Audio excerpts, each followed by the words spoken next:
매일 성경 묵상 나눔입니다. 2월 12일 토요일입니다. 오늘 묵상하는 본문은 요한복음 12장 20절에서 33절의 말씀입니다.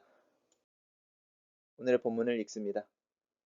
명절에 예배하러 올라온 사람 중에 헬라인 몇이 있는데 그들이 갈릴리 벳세다 사람 빌립에게 가서 청하여 이르되 선생이여 우리가 예수를 뵙고자 하나이다 하니 빌립이 안드레에게 가서 말하고 안드레와 빌립이 예수께 가서 여쭈니 예수께서 대답하여 이르시되 인자가 영광을 얻을 때가 왔도다.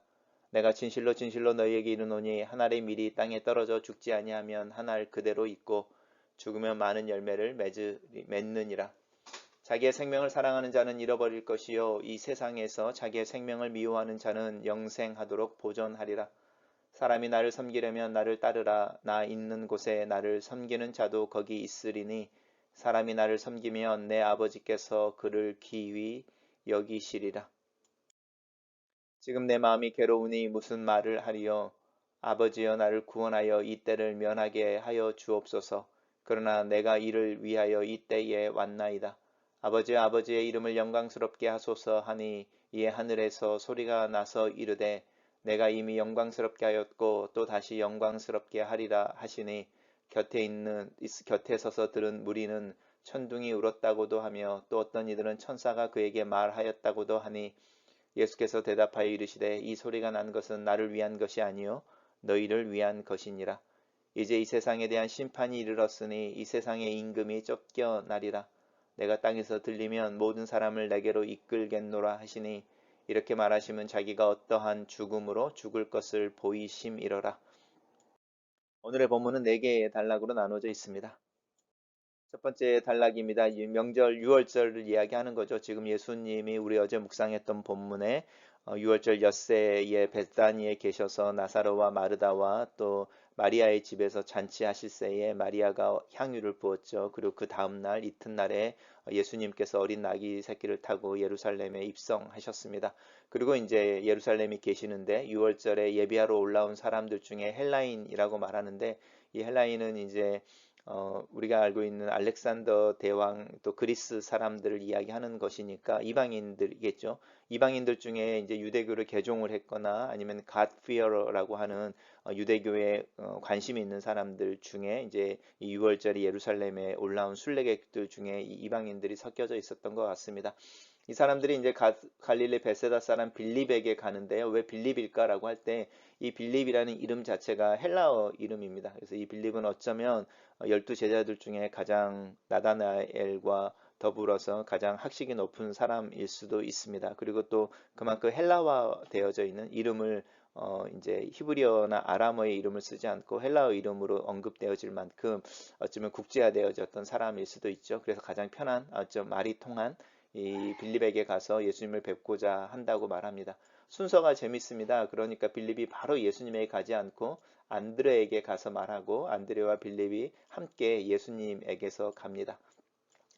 이제 이 요한복음에서는 이 빌립과 안드레가 같이 나오는 경향이 있죠. 예수님의 첫 제자에 안드레가 있었고, 이 안드레를 제자로 부르신 그 다음날 예수님이 빌립을 부르시고, 우리 이제 모세오경, 죄송합니다. 그 오병이어의 기적을 이야기할 때에도 이 빌립에게 여쭤보시고 질문을 할 때에 안드레가 우리가 발견한 게 이 어린아이가 가지고 있는 떡과 물고기입니다라고 안드레가 대답하는 부분들 속에 빌립과 안드레가 이렇게 함께 등장을 하는 것 같습니다.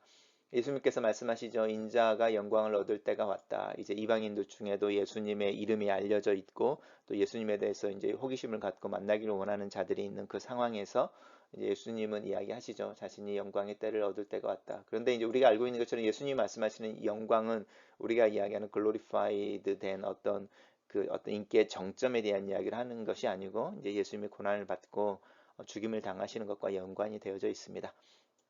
단락을 요약해 보겠습니다.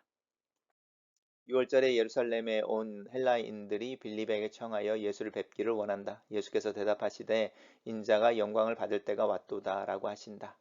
이렇게 정리해 봤습니다.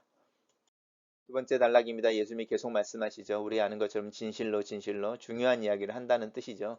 한 알의 밀알이 땅에 떨어져 죽지 아니하면 한 알 그대로 있고 죽으면 많은 열매를 맺는다라고 말씀하시는데 사실은 밀알이라고 하는 부분이 땅에 떨어지는 것이 사실은 당연한 일이고 그 땅에 떨어졌을 때에 이 죽는다라고 사실은 표현하지만 이 죽는다는 게 우리가 이야기하는 die를 의미하지 않죠. 이게 sacrifice일 수도 있고요. deny라고 할 수 있는데 이 죽는다라고 하는 개념이 생명이 끝난다가 아니고 포기한다는 뜻입니다. 아니면 이제 변화한다는 뜻인데요. 이 씨앗이 땅에 떨어져서 싹을 피우고 그 싹을 통해서 수많은 열매가 맺는 것은 씨앗이 사실은 죽는다는 단어를 쓰고 있지만 죽음의 의미가 아닌 것 우리 알고 있죠. 그래서 오히려 이 죽는다고 표현하는 것은 단순하게 우리가 이야기하는 문자적인 죽음이라고 하는 의미보다는 이 씨앗의 형태로 남아있는 걸 포기하고 다른 모습으로 자신을 부인하고 자기에게 주어지는 어떤 생명의 가능성을 쫓아 순종했을 때라는 의미가 이 죽는다는 말 속에 있습니다. 그래서 예수님께서도 말씀하시기를 이 나를 따라오려거든이라고 이야기하시는 부분이죠. 우리에게 하나님의 음성이 들려졌을 때에 하나님의 음성이 가지고 있는 가능성이 우리에게 심겨지는데 그 가능성을 실제화하고 실현하기 위해서 주님을 따르는 모습이 필요하고 그렇게 주님을 따르는 것이 주님을 섬기는 것입니다. 그리고 그렇게 주님을 따르고 섬기는 자들은 당연히 주님이 계신 곳에 계시죠. 그리고 그렇게 주님을 따르는 자들은 하나님께서 그 사람을 귀하게 여기십니다. 우리가 주님을 따르고 주님을 섬긴다고 하는 부분은 생명하고 관련되어진 부분이죠. 우리가 예수 그리스도 안에 참된 생명이 있는 것을 또 예수님이 부활이고 생명이신 것을 믿는 자들, 그래서 예수님을 따르는 자들, 그리고 예수님을 따른다고 하는 것은 단순히 물리적으로 그분이 가시는 길을 걸어가는 것도 있지만 21세기를 사는 우리에게 예수님을 따른다고 하는 것은 예수님의 가르침에 순종하는 것이고 그 예수님의 가르침에 순종하는 삶은 이 죽는다고 표현되어지는 것처럼 우리의 욕구를 부인하고 또 우리가 원하는 어떤 우리의 욕망보다 주님의 말씀에 순종하려고 하는 우리의 몸부림 그 부분하고도 연관이 되어 있습니다. 단락을 요약해 보겠습니다. 예수께서 하늘의 미랄이 땅에 떨어져 죽으면 많은 열매를 맺는 것처럼 자기의 생명을 미워하는 자는 영원하도록 보존하리라.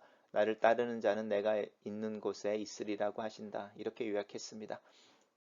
세 번째 단락입니다. 그러면서 지금은 내 마음이 괴롭다라고 이야기하시는데 이 부분은 우리가 공간복음에서 예수님께서 변화산이라고 하는 그 산에 이제 그 요한과 야고보와 베드로만 데리고 올라가셨을 때 일어났던 일하고 유사합니다. 그래서 이 요한복음에서는 이 변화산에서 예수님의 용체가 이렇게 영광스러운 모습으로 바뀐 것에 대해서 이야기하지 않지만 동일한 내용을 이야기합니다. 내 마음이 괴롭다라고 하는 부분은 이제 예수님의 영광의 때가 다가왔는데 그 영광의 때가 사실은 예수님의 죽음과 고난과 죽음을 이야기하는 것을 알고 계시기 때문에 어느 누구가 그 고난과 죽음의 길로 가는 것을 자원해서 담담하게 용감하게 가겠습니까? 사실 예수님 안에 그 괴로움에 대한 이야기를 하고 계십니다.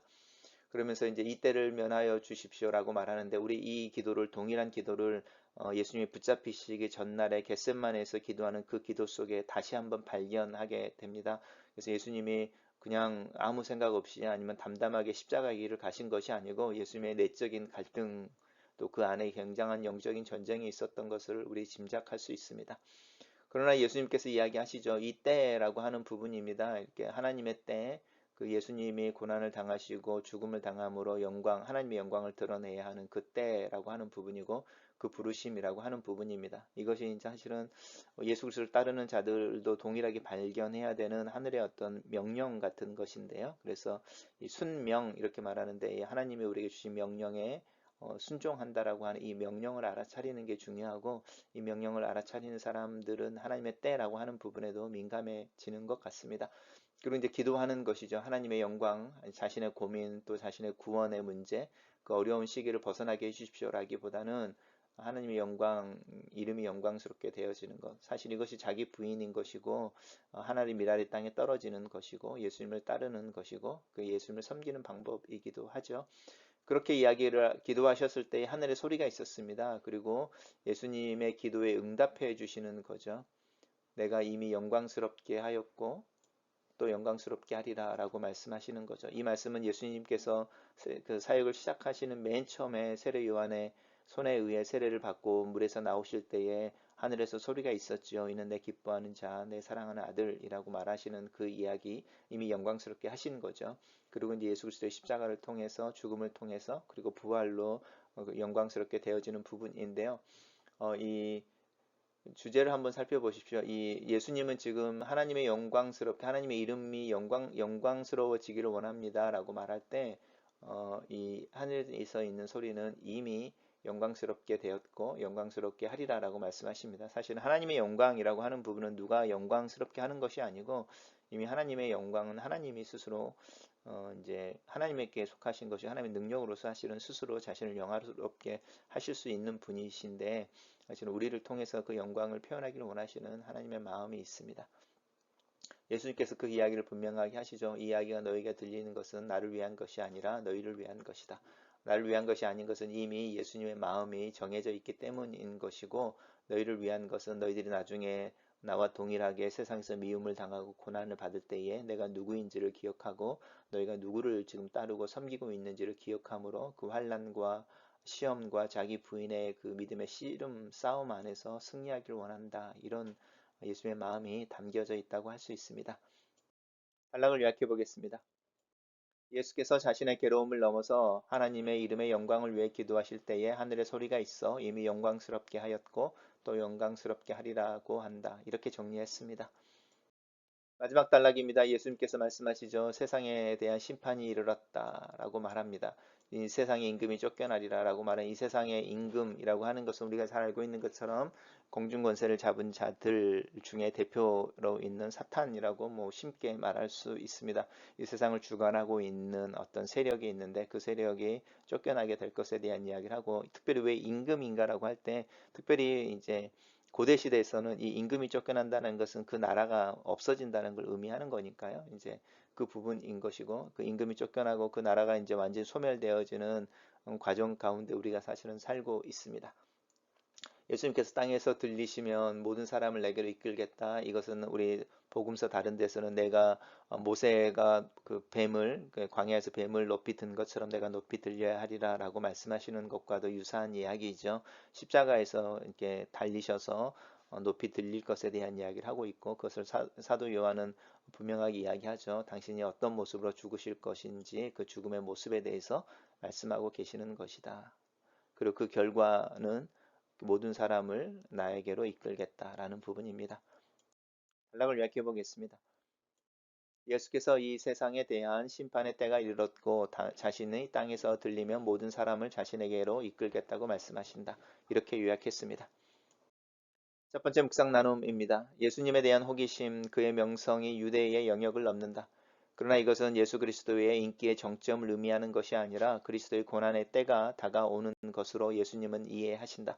나라면 어땠을까? 내 인기의 정점에서 서서 내 소명과 걸어가야 하는 길에 대해서 분명한 헌신을 알고 그 인기에 흔들리지 않고 그 길을 묵묵하게 갈 수 있을까? 두 번째 묵상 나눔입니다. 주님을 따르는 자가 주님이 계시는 곳에 함께 있는 것은 당연한 일이 아닐까?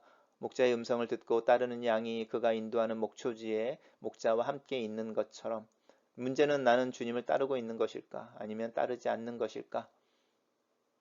주님께서 자기의 생명을 하나님의 인도하심을 따르는 길에 사용하신 것처럼 나 또한 내 삶을 들여 주님을 따를 수 있을까? 나를 부인하고 주님을 따르는 삶, 많은 열매를 기대하여 나를 드리는 삶에 대해 진지하게 고민하게 되는 아침입니다. 세 번째 묵상 나눔입니다. 예수께서는 자신의 번뇌와 고민을 숨기지 않는다. 시편의 고백들처럼 예수께서는 하나님 앞에 정직한 모습으로 선다. 그리고 하나님의 뜻을 선택한다. 나도 하나님 앞에 정직하게 서기를 원한다. 그러기 위해서 내 마음을 알아차릴 수 있어야 한다. 내 고민과 번뇌의 내용이 무엇이며 그 원인이 무엇인지를 알아야 한다.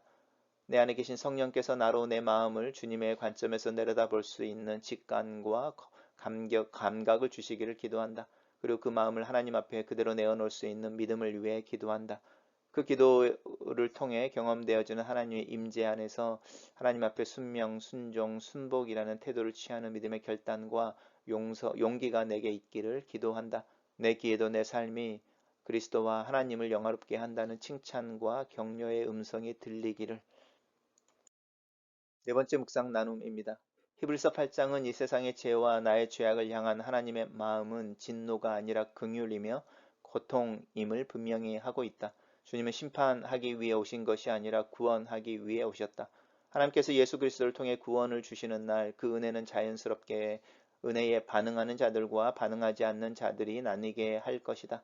사실 이 나눔은 이미 예수 그리스도의 2000년 전에 오심으로 시작되었다.